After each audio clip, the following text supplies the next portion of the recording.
ఎలాంటి స్టెప్స్ లేకుండా మీకు డైరెక్ట్ గా ఆన్సర్ ఏ విధంగా వస్తుందో మనం తెలుసుకుందాం. మనకు అందరికీ కూడా 10 వరకు అయితే మనం అంతా ఈజీగా చేయగలం స్క్వేర్స్ అన్ని కూడా. కానీ 12 నుంచి 20 చేయడం కొంచెం ఇబ్బందికరంగా ఉంటుంది. అది ఎలా చేయాలి అనేది ఇప్పుడు చేద్దాం. ఇక్కడ 12 ఉంది కదా, 12 1 స్పేస్ ఏముందమ్మా 2 స్క్వేర్ 4.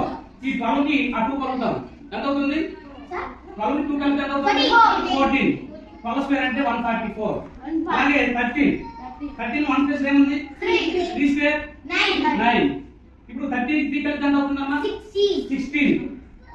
169 అనేది 13 స్క్వేర్ అంటే 169. అలాగే 15 లో 1 స్పేస్ ఏముంది?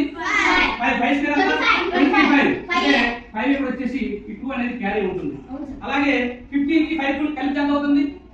15 ప్లస్ 5 20. 20 ప్లస్ 2 22. 225 అనేది 15 యొక్క స్క్వేర్. అలాగే 18 కి 3 చేయాలి.